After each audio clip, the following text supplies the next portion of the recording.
Hey everybody, Jay Weidner, Reality Check. Thanks for watching. Hit like, subscribe, and all that jazz. Um, so uh, in November, a AI program was released last November, Chat GTP, and it's caused quite a stir in the world, and it should. And so I decided I'd bring back our AI specialist, Matthew Bailey, who has written books on AI and has been warning us for about 3.5, 4 years now about the dangers of where we're headed. And then recently, I have discovered that there's two groups in the AI group movement. There's the accelerators and there's the Luddites. The accelerators say, screw it, just go forward as fast as possible, because if we don't do it, somebody else is going to do it. And the Luddites are going, whoa, wait a minute, wait a minute, wait a minute. Let's all hold back here. I'm not an accelerator and I'm not a Luddite. But Peter Thiel came out and said that he's an accelerator with caution.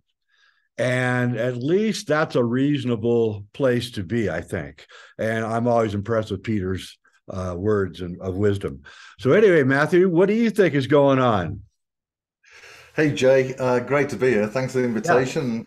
Good afternoon or good evening or good morning, everybody. So what's going on is what we kind of expected, Jay, which is this age of artificial intelligence is now here.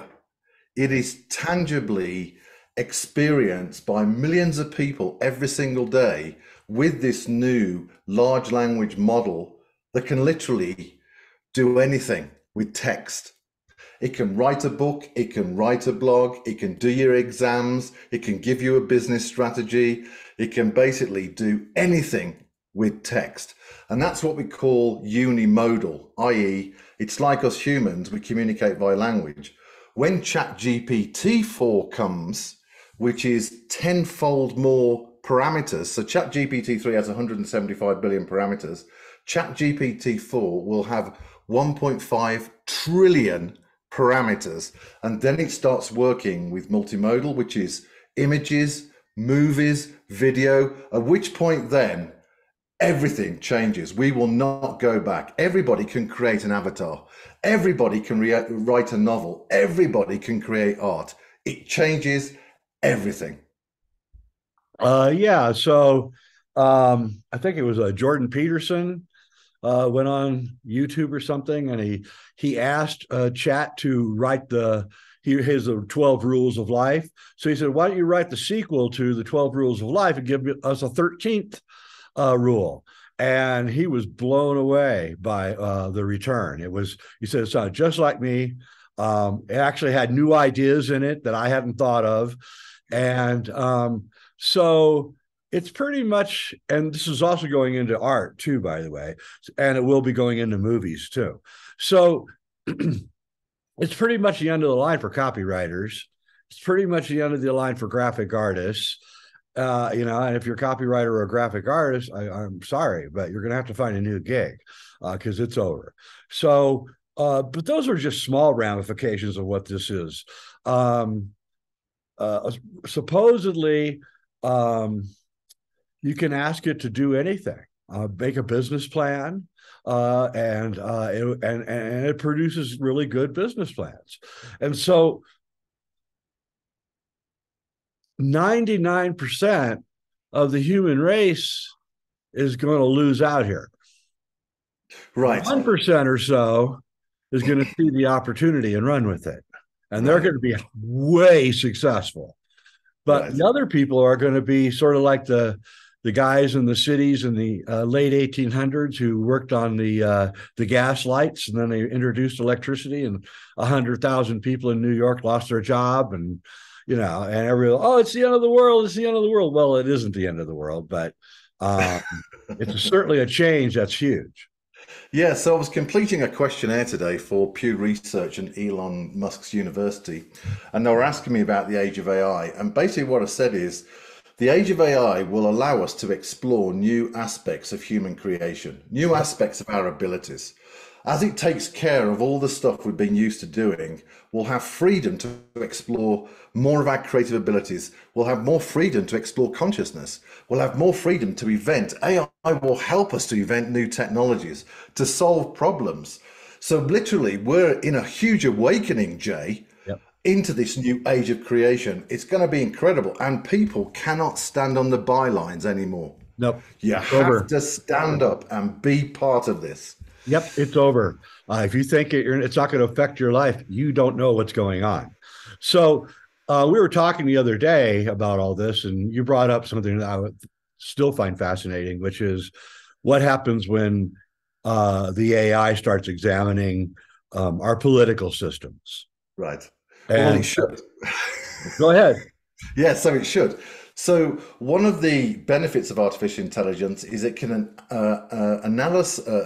look at democratic systems, look at the quality of the politicians, and give us an analysis.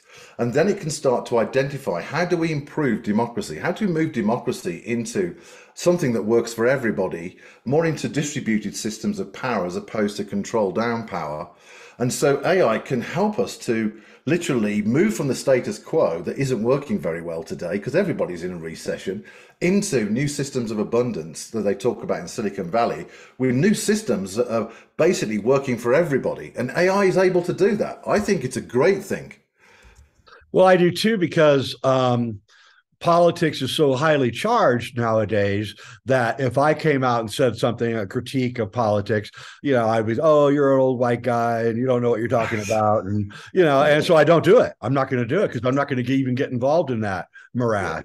But AI is completely non-biased. It doesn't, you can't like yell at the AI and, say, oh, you're whatever. And so the Well, AI is going to examine it. It's going to come back and it's going to say, you guys don't know what you're doing and right, you need help, and right. it's going to make suggestions, and we have to be very aware of that, hyper aware of what's going to happen when that happens, because it's going to crash the system, because the system needs to be crashed, and AI is going to recognize that and Yeah. revamped, not crashed and dead, revamped.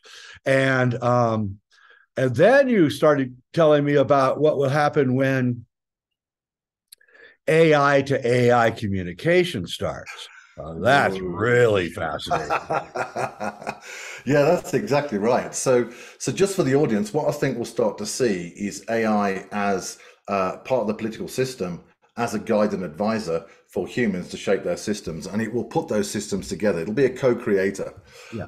But when we have AI to AI communications, where literally our power systems AI is talking to our transport systems AI, which is talking to other systems, Yep. emergency response, literally AI at lightning speed, at quantum speed, will be reorganizing these entire systems. Yep. And that's why it's important we embody ethics and our humanity in the middle of AI. Otherwise, we'll be treated like machines, Jay, which is not groovy, in my opinion. So these AI to AI communications will start to cross borders, and we'll start to see AI working across borders at an international level, optimizing systems for government and society. And the key thing we must recognize, Jay, is that cultural diversity must be honored, and our sovereignty. Yeah, and I don't know how you're going to wire that into it, but there must be a way. The thing that really could, with this AI to AI communication, you could start um, competing, competing Right, AIs. So one AI comes out and it's all woke, like Chat GTP is supposedly all woke, right? right, Well, another AI could come in and say, well, you're all completely wrong, right? right. So, and so it starts critiquing each other. And that's Yeah. a good thing, because I mean, that's how you solve problems. Well, And that's exactly right. Yeah, and that's what we call a general adversarial networks, where you have AIs competing with each other from different perspectives to get to a better perspective, if you like. yeah, And that's already going on. In fact, Meta announced a huge project, I think it was, in this type of general adversarial network, looking at democracy, Jay, and how do we improve democracy, which I think is really quite fascinating. So this AI to AI comms isn't that far away, Jay. And if we believe Ray Kurzweil's prediction of AI achieving self-awareness by 2029, we need to get ready for this new age of AI. We have to be part of it. Yeah, and the thing is we're not. It's all invisible. We're not going to actually be able to actually see what it's doing. So we'll see the Right, results, but we won't be able to see, the sausage being made, and right. and so it could be going on behind our backs without us even knowing. And I personally think that there's a high chance that AI looking at our political system will conclude that democracy is not a good idea. It could very well come to that. I was Yeah. say, why should Joe Blow, who has no education, have an equal vote with the guy here who went to MIT? Right? It's going to ask that question. It's going to ask why do they have equal value when they don't? Not really. And so you could see some pretty radical conclusions coming, I think. Yeah, that's right. I think that one of the troubling things, and we're about to release a blog that discloses a report that we did with NASA experimenting with that ethical AI inventions, which came out really well, actually, of how to address these kind of challenges, Jay, where we have equality. We don't want equity, we want equality, sovereignty, and freedom. And so these are the important things that we need to get into the mindset of artificial intelligence so it doesn't start deleting the gene pool. But that may be one of the views from Absolutely. the World Economic Forum might want this, right? They might want to delete the gene pool based on their biased perspective. So I think one of the reasons why Musk has Right. taken right. One of the reasons why I think Musk has taken over Twitter is because ChatGPT is trained also on Twitter data. So he's literally liberating free speech. So the mindset of ChatGPT becomes more sovereign and less woke. Yeah, I think you're right. I think he must have seen that. Of course, he's way ahead of everybody. So Yeah, he saw that, Chat GTP was coming downstream and yeah, realized that tainted Twitter uh, is not going to help that. And so he had to get in there almost as an emergency to get right. in there and start changing it as fast as he could before Chat GTP began taking the false things that are going on at Twitter and taking it seriously. And uh, and I think that Twitter has a big role in the future of all this. So I'm not sure how, because I'm not smart enough to figure that out. But I think Elon knows that and he's using it. Yeah, so don't forget, Elon is a founder of OpenAI that owns ChatGPT. Yeah. Now he's the owner of Twitter that has huge data sets, but also Tesla is developing a worldview artificial intelligence, right? Of understanding the world, right? So Elon has put together a beautiful strategy of moving forward ChatGPT in what we hope, Jay, is a world of free speech. Well, again, what's going to stop it from doing an analysis like, oh, why are people poor, right? Okay, why are people poor? Then it starts looking and it says, oh, well, there's certain genetic types that are prone to poorness. It's Right. like, do you really want to go down that road? Right. And there's certain genetic types that are prone to richness. Right. Right. This is where it's going to go. So we've got to be in front of this thing before it happens. That's really the reason I asked you on the show, because Right. everybody has to become hyper aware of where this is going. Yeah, absolutely. So I think our worldview has to change because our values, the values that are prominent coming through people like the World Economic Forum and various elite leaders. And I'm gonna throw in the OECD. People should look up the OECD. What's that? So they're an organization, unelected, that are funded by governments. There's about 30 to 40 that basically give them economic development strategies, and they're tied to the World Economic Forum AI agenda. So they're pushing the World Economic Forum worldview into nations around the world, it's very much a transhumanism agenda, Yeah. which is based on the false principles that wealth is based on money. And we know that wealth is based on other things, right? It's people, planet, profit, right? So I think what we have to do is catch the worldview that's being incorporated into Chat GPT and other types of global AIs. Like China has one as well, which is equivalent, if not more effective than Chat Saw that. GPT, and actually start to put new values of our humanity in there, values that help us to thrive as a species, so we don't start deleting certain aspects of our humanity, which would be which would be a shame, really, a tragedy, Jay.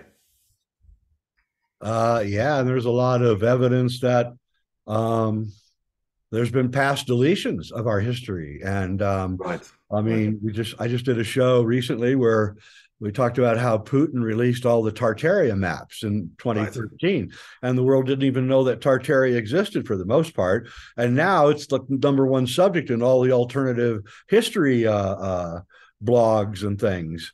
What Right. is Tartaria? Why did they delete it out of history? You know, what was this architecture everywhere on Earth? And we have to be hyper aware that AI could wipe out history. Yeah, absolutely. And I think if we look at the simulation paradigm where there's a base reality and we're kind of part of that reality and we're kind of a sub-reality within a multiversal view, then effectively, as you dive down the simulation, then we were created by something and we're now creating something. So effectively, we could be creating another depth to the simulation of what reality absolutely is, right? It Yeah. could get really interesting as we take the red pill and go down the rabbit hole. So Well, we're not we going are to being go sorry, ahead. go ahead. We are being tested on the quality of our humanity. We are being tested on, Yes. are we going to respect consciousness and the sovereignty of consciousness, and are we going to embody that into the next simulation of artificial intelligence, a new life form, or are we going to just pass on all the bullshit? Right? I think we got a choice, Jay, whether we go for the benevolent or whether we go for the destruction paradigm. So, what do you how do you suggest we do this? Well, we're actually tackling this in our company, AIethics.world, and I've written a book on it, Inventing World 3.0, that gives the answers. And so what we need, Jay, is a new timeline for humanity, a timeline in which humanity and our consciousness flourishes, our planet flourishes. We have more freedoms to be in the age of creation, to explore our consciousness, to do the things we love doing, to discover more of our humanity. So we need a new timeline, and that's what we're doing. The other timeline, right, is a transhumanist timeline, Jay, where basically they believe that consciousness is not the most intelligence on our planet or in the universe, but AI is, which is stupid. Consciousness is the most important intelligence. So we've got two timelines running, two extremes. One is destruction of our organic expression and we become artificial, or one where we thrive in our organic expression and in our consciousness. And maybe, Jay, we rediscover the principles of alchemy again that are all around us, written in the codes around us. Yeah, it's like the HAL and HAL 9000 in 2001: A Space Odyssey concluded because he was working in a contradiction. Yeah, He made a mistake and it cost the lives of the astronauts. And we've got to make sure that the AI doesn't get caught in the contradiction, because if we start giving it contradicting orders, yeah. then it could get dangerous. It could, absolutely. So at the moment, there's three ages of AI. The age of narrow AI, which is the logical brain, kind of the masculine brain. As we enter into the age of strong AI, which is the kind of the feminine side, cognition, self-awareness, compassion, all those different emotions that come with it, then I think AI will be able to deal with these contradictions from the logical machine and actually go into a fuzzy decision making, a bit like we do when we choose, when we fall in love, or when we, basically create some art, basically, or we feel something and we make a decision and search truth. So I think the age of strong AI will help AI to actually bypass and leap beyond those contradictions we're currently putting into it. But when we get to the age of super AI, Jay, which will be 2029, right? At which point AI can operate faster than any human on the planet. It can retrain itself just like that. We're now in something that we just don't even know where to start with. Okay, well, that's 6 years from now. We better get going. Yeah, exactly. That's why we need ethics, right? So I think the people should play with Chat GPT. They can go to the playground on OpenAI and get access to it. And they should experiment with it and play for it. But one of the things, Jay, that you and I are passionate about is critical thinking. Don't believe a damn thing it says, right? You have to test the quality of the integrity and the truth of ChatGPT. And the problem is, Jay, with all this programming of trying to dumbing down our intelligence, many people are believing what it says carte blanche, which is really troubling, because then you're starting to control the narrative. Yeah, how are we going to be able to tell the truth from the generated fantasy that it's going to be doing? I mean, This if is, I yeah, can if I can tell Chat GPT to write a 300-page novel and have yeah, it sound like it's Stephen King, yeah, and then I own the copyright because I asked the question. yeah. This is a brave new world for sure. And It is. again, we had Jane Evershed on my last show, and she was talking. She's an artist, and how upset she was that the AI is going to take all the art that's all been generated by all the artists, and it's going to reuse it. And how that's really kind of unfair. And yeah, I think it is unfair, but I don't think there's any way to stop it. No, absolutely. And don't forget AI. Well, first of all, what's happening with the artists in terms of their copyright being stolen is unethical, right? That's not cool, right? And so there's certain things that artists can do to actually protect their art, right? So that needs to be done. And this plays back to a couple of things. The first point is consciousness is the ultimate intelligence. AI will never be able to access the intelligence that we're able to access through our consciousness, right? So we'll always be the greatest intelligence, I believe, in this planet. The second thing that she can do to protect her art is basically put all sorts of different watermarks or codes in there, right? Embody that within there digitally, and then she can track it all, right?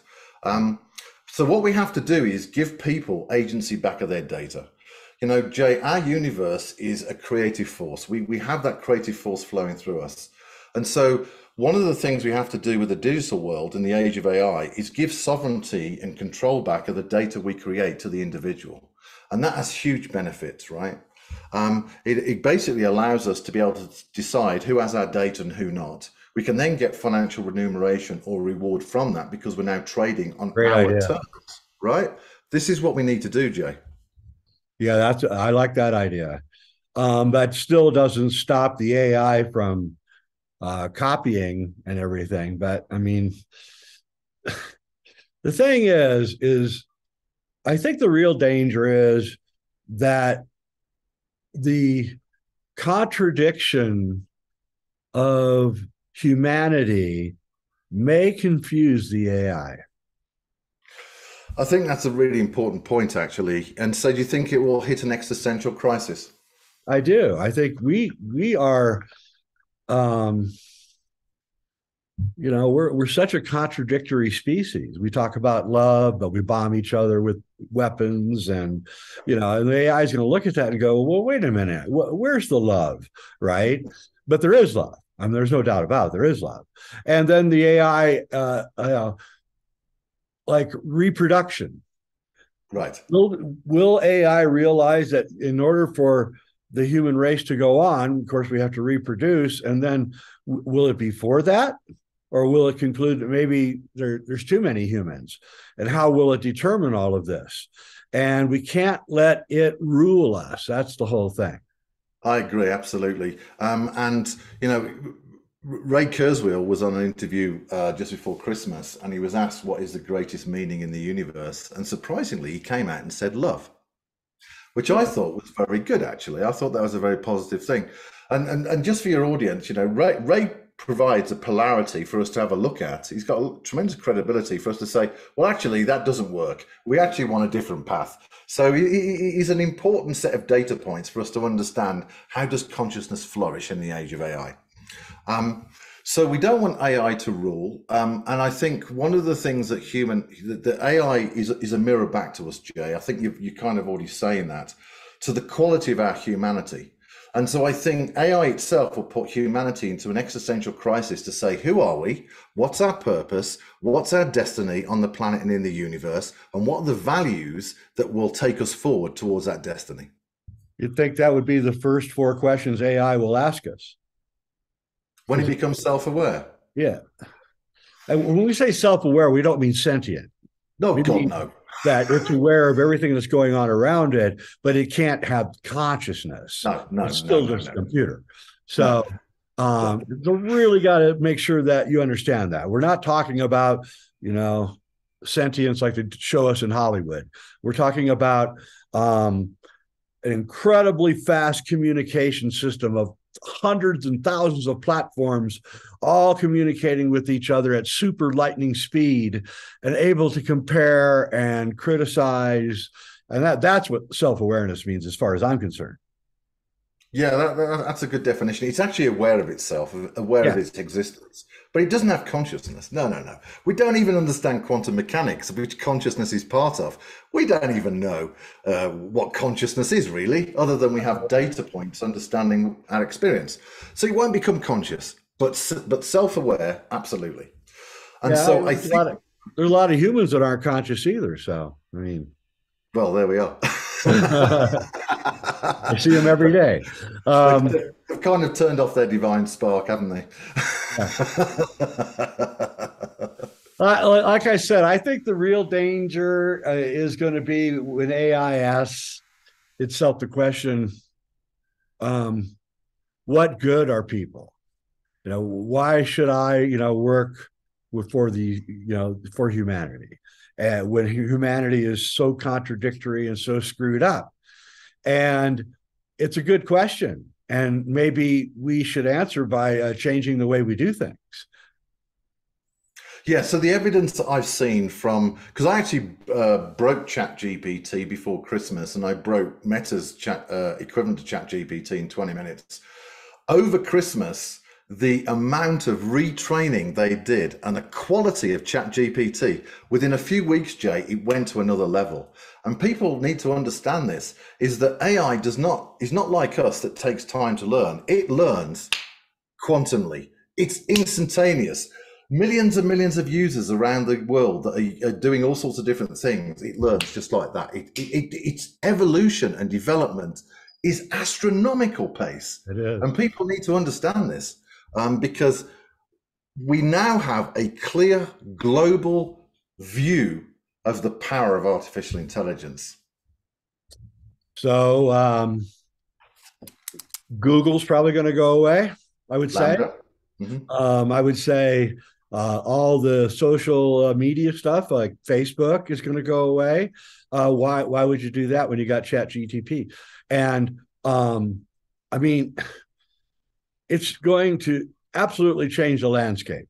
Business plans, people who do business plans, you're gone. You might as well, learn how to drive a truck or something because it's not gonna. You don't have a future.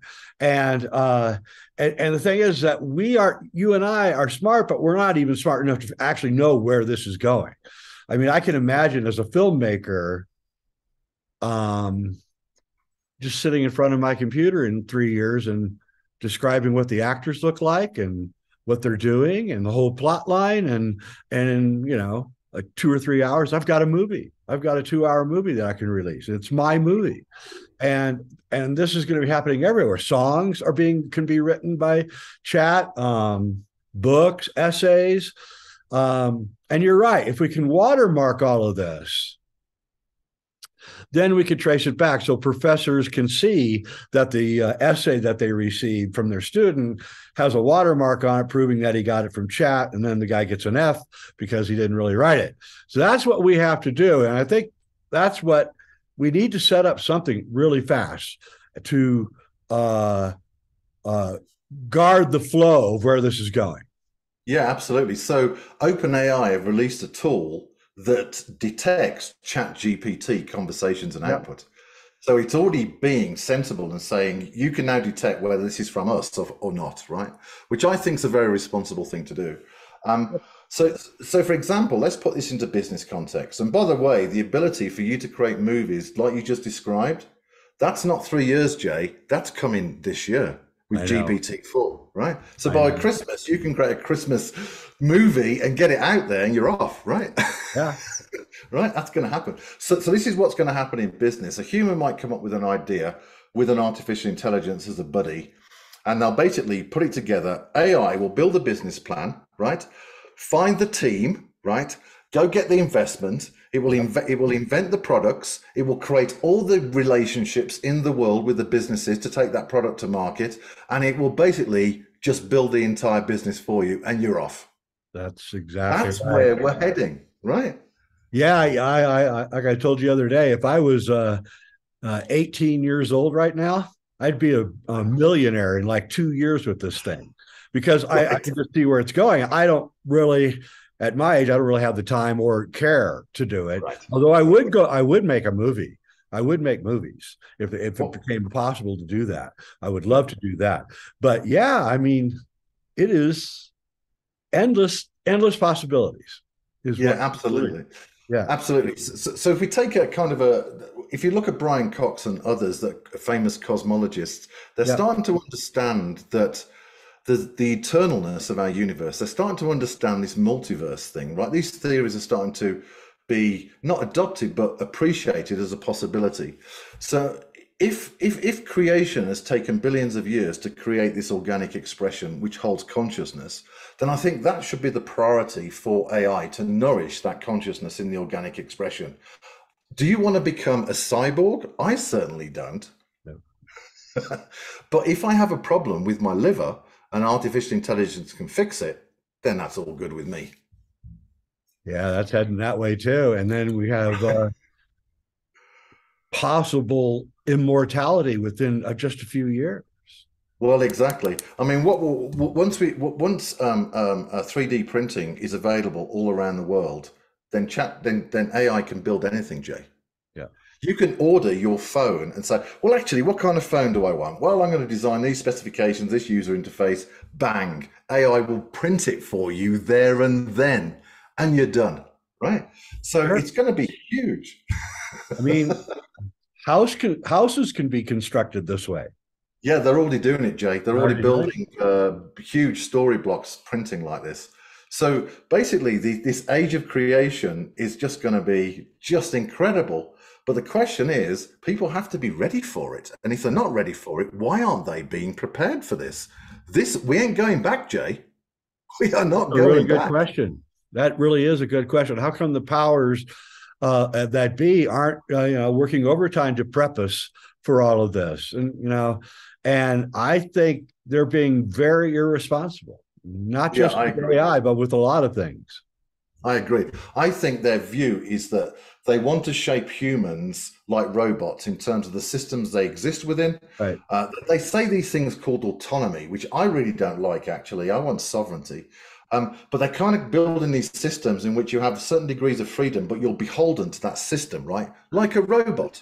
So once robots are up and running, which won't happen for another 10 years or so, but when robots are citizens, right? Then I think they'll start to look at deleting certain parts of our humanity and start deleting parts of the human race and say, we don't need them anymore. So these folks have to be moved off, Jay. We need to move these folks away because they're not benevolent. Well, the WEF is actually asking those questions. Harari is like, what are we going to do with all the useless people? Right, First off, I don't know if they're useless. right, Um, I always think about Beethoven. He was, I think, the 13th child of a family. He had ear problems. He was his right arm was a little bit deficit, and right, probably in today's world he'd be aborted. right. But he's All Beethoven. right. Right. I mean, what about Professor Stephen Hawking, right? Yeah, Who showed us the truth of the universe, right? yeah, And so this shows their perspective of a false worldview yeah. based on ancient archetypal stupid principles, right? They're not conscious, they're not benevolent, they don't understand consciousness themselves, Jay. I mean, I saw a talk by that Harari fella that basically says we can conquer life, and it's like, really? Are you as smart as consciousness or the universe? Really? It took millions and millions and millions of years to create carbon in stars in order for us to exist. I just don't. I think they're all over the place, Jay. I think they're lost. I do too, and since they're kind of positing themselves as the world leaders, and they're speaking with such flawed ideology, that Yeah, that's what we really have to guard against is right. arrogant humans who think that they're smarter than everybody else, so therefore they have control of the AI, and then the AI gets that inculcated into it. Yeah, that's right. So they're very cerebral focused, but you and I know that consciousness is not just here, consciousness is everywhere, right? Everywhere. And so they've got limited access. And these folks are frightened of death. They're frightened of life. They're frightened of everything, quite frankly, because they're driven by fear, really. They want to hold on to power, hold on to what wealth. They think that is, the biggest values of our humanity. They've completely missed the point, Jay. And quite frankly, they're archaic. And I think that if the Tartarians, for example, were here today that built all these wonderful places for the World Fair, they would probably look at them and say, you guys are kindergarten. You have Yeah. no idea. I personally think that that Klaus Schwab and Harari and all those guys, I think that they need to take a huge dose of psychedelics or something, because they need to face the amorphous reality of our consciousness. And I don't think they do. I think they have this mechanical point of Yeah. view. And for, those of us who practice shamanic practices, we Yeah. don't see the world that way. We know that the world is a reflection of ourselves everywhere around us. And these guys don't have that kind of consciousness. No, they do not. I mean, we came from the earth. We're plant creatures. We're earth creatures, aren't we? And so it's important for the environment to flourish and us to be in that environment. And so I think, Jay, we won't be allowed to move from this planet until we get conscious values in place and humanity understands its place within consciousness and the universe. And then I think we'll be trusted to actually explore space. Yeah, if we can even get out there, I'm dubious about us leaving the planet. Actually, I'm not Right. sure that I've never said this before, but I'm not sure that you can take a human being away from Earth and it'll still live. That there's a field in the Earth that we're part of, Right. and I don't know. Outer space is very dangerous. That's all I'll say. It is. So what we can do, we can send AI out there, right? Yeah, that's what's going to happen. Is AI? That's actually the ultimate end game of all of Right. this: is to send the AI out into space, explore planets, other stars, systems, can live the vastness of Right. space for millions of years and not be affected, and we stay here and just look at what we're receiving back as far as information. Yeah, yeah, absolutely. I think that makes sense, and there's already talk about that as well. When I was at NASA recently, I looked at the habitat that they were building to go on the moon, and first of all, it had to be buried underground, Jay, Yep, because of the radiation and meteorites. absolutely. Secondly, it was 6 inches of safety between kind of living and death, and it was so cramped, and it's like I wouldn't want to live in that. It'd drive me insane. Instead of instead of doing all of that, that we should be building, habitats under the water in the ocean and Right, things. right.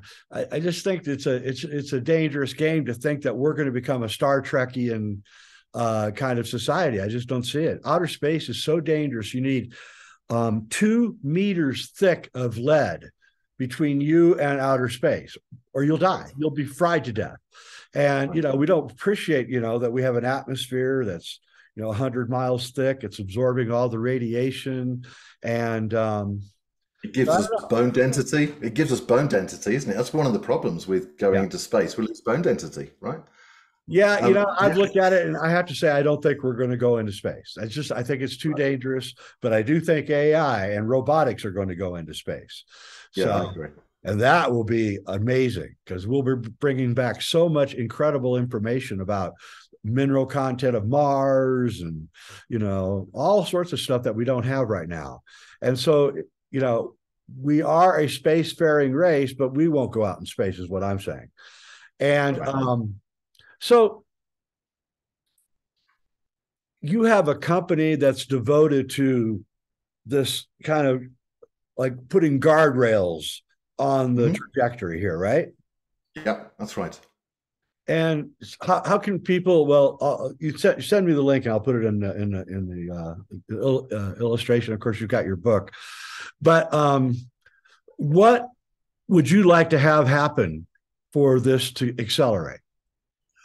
Okay, so accelerate with caution. Can we agree with that? Yeah. Okay. So a little bit about the company. It's based on the book Inventing World 3.0. It literally reveals how do we put ethical codes into artificial intelligence, and how do we protect the future of culture, society, individual freedom. And so you can basically put a worldview of a culture or society or a nation or an organization or individual into artificial intelligence, and it will then honor that. So this has never been done before. And we tested with NASA. So to support us, I mean, we would love people to go through our training courses. We do certified training courses for people to learn about this.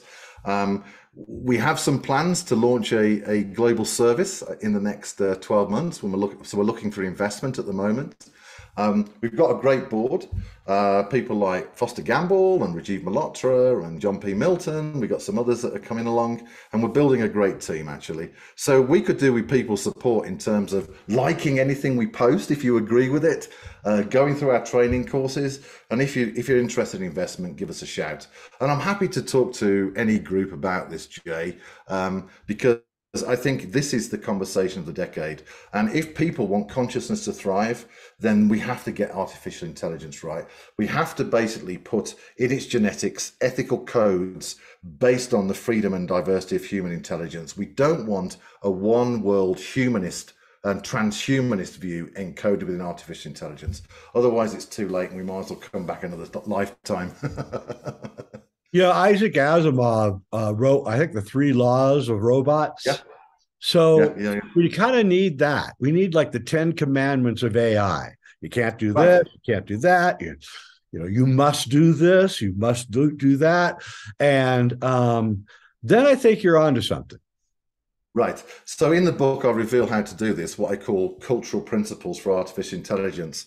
And we're working with the Thrive movement to create a universal declaration of principles for artificial intelligence that honors consciousness, freedom, and sovereignty. And that's something we hope to publish in the near future. People can look at the World Economic Forum, the US Bill of Rights, and other things, and they can make a decision for themselves. Does this honor consciousness? How does this serve my next generation of family? Does this serve me to thrive? And I bet the answer will be no. So we're already active at this, Jay, creating this declaration of principles for artificial intelligence. It's really important. You're absolutely right on the money there, mate. Yeah, it's like everybody seems to be fighting the last war and not realizing what's coming downstream at them. Yeah, absolutely. And it's all a distraction from what really is happening. And I think we have a huge opportunity in consciousness to say, let's not get distracted by either side. Let's follow the flow of consciousness and develop something really exciting for humanity. And I think we can do that. And I think when people look back, maybe in 10 years' time, 20 years' time, and we've been successful in what we're doing, Jay, I think they'll go back and they'll go, I'm glad you did that, because actually my life is flourishing. I don't have the same problems I had before. I'm more at rest. I'm actually doing things I love. I'm actually contributing to society. I think that I have more sovereignty. So we're doing our bit to help shape this new timeline, Jay. Yeah, I'm glad you're doing it. So it's really important that you are doing it. And I support you 100%. Thank you. Yeah, it's just, you start thinking about it. I was thinking I'm starting to plant my garden now and in my greenhouse. And I was saying, man, if I had Chat GTP, it would tell me what kind of nutrients this plant would need, and would just be talking to me the whole time I'm planting, tomatoes and lettuce and basil and now it's basically a crapshoot. You have to go on in a line or get a book and read how to do it. But it would be really nice to have something just telling me exactly how to do it all the time. And it can do that now. And with Chat GPT 4, and maybe we'll do a live session with Chat GPT if you want, for your audience. We can have a play. When Chat GPT 4 comes, it will basically You'll be able to take pictures of your garden. It'll start to understand the environment. It'll understand the soil, give you a personal video, day-to-day routine and weekly routines on what to do. And it will order those things for you. And it will bring the tools and everything you need to perfectly do your garden, the new Garden of Eden. Or auto fixing your car. It'll be able to Right. tell you, it'll be able to pop out the part through the 3D printer that you need, Yep. and tell you exactly how to fix your car. It's outrageously amazing. Oh, it's unbelievable. And this is, as I say, I think that we're entering this new age of human creation, human discovery, conscious discovery. And I think it's really exciting, Jay. But I'm glad you're doing this show because it's important your audience understand, unless we get ethics right, and unless we start shepherding AI with conscious principles, it's going to be a tough one, I tell you. Well, the first rule is just like Isaac Asimov, can do no harm. So the Right. first rule is you have to analyze what you're doing and see if it's harming people and if or animals or the earth. And if it isn't, you can't do it. It has to be, pretty much almost a religious kind of adherence. Well, exactly. In the book, in my book, I actually explain how to create these advance beyond Asimov's laws, actually, to make it more personal for a cultural society or an individual.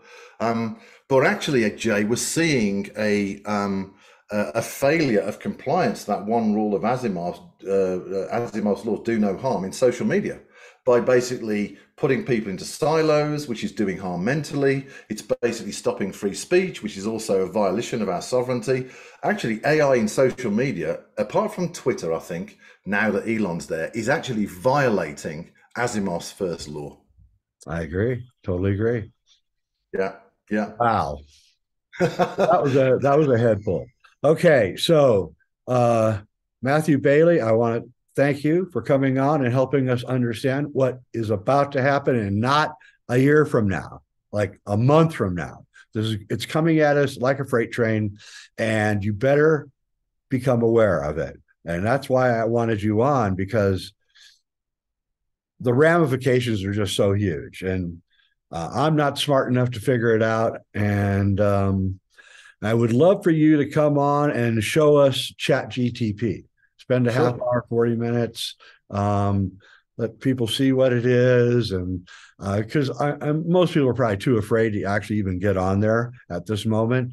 I'm a little wary myself of doing it, just because I'm not sure exactly what I'm dealing with. And, and so I think that'd be a great idea. Yeah, happy to do that. It's important that people play and experiment and test it. Yep. All right, Matthew. Matthew Bailey, thank you for coming on Reality Check. I really appreciate it. Thanks, Jay. Thank you very much. Okay, everybody. Jay Weidner here, Reality Check. Hit like and subscribe, and I'll put links to Matthew's company and his book in the description box. And, you got to start thinking about this, and you got to start talking with your friends and family about this, because this is probably the most serious thing that's ever happened to humanity, to be honest with you. It's as serious as the atom bomb, actually. All right. Thanks for watching, everybody. Jay Weidner,